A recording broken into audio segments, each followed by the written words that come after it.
La délégation a pris la direction du siège de l'UNESCO sur l'autre rive de la Seine, dans le 7e arrondissement cette fois. Rendez-vous était donné à 15h30 pour la signature d'un accord cadre.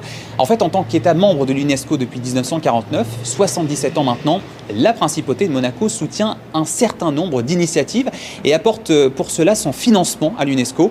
Cet accord cadre, signé hier après-midi entre la ministre Isabelle Berroa-Manei et le directeur général de l'UNESCO, Khaled El Enani, visait donc à renouveler et renforcer la coopération entre Monaco et l'UNESCO pour la période 2026-2029. Un moment clé suivi de près et avec fierté par le directeur des partenariats de l'organisation qui était présent lui aussi. Cet accord, c'est aussi une marque de confiance supplémentaire.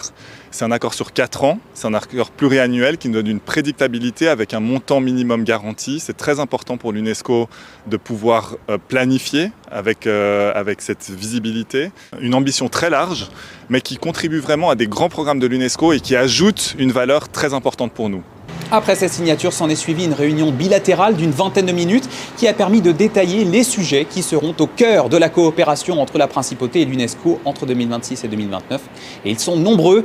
L'ambassadeur délégué permanent de Monaco auprès de l'UNESCO à Paris était évidemment présent hier et nous a expliqué quelles seraient ses grandes lignes. C'est pour Monaco une importance capitale de pouvoir démontrer notre soutien à une organisation internationale dans l'éducation, dans la science et dans la culture.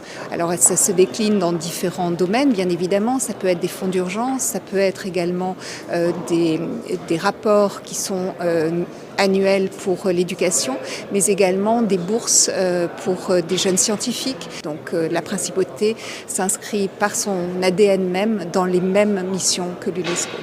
Voilà, donc en bref, ce qu'il faut retenir de ce déplacement à Paris, c'est à la fois cette marque d'amitié et de reconnaissance vis-à-vis du corps diplomatique accrédité à Monaco, symbolisé par cette cérémonie de vœux annuelle, mais c'est aussi le témoignage d'un soutien fort du pays envers les projets internationaux qui lui tiennent à cœur et qui sont autant d'occasions de faire encore et toujours rayonner la Principauté.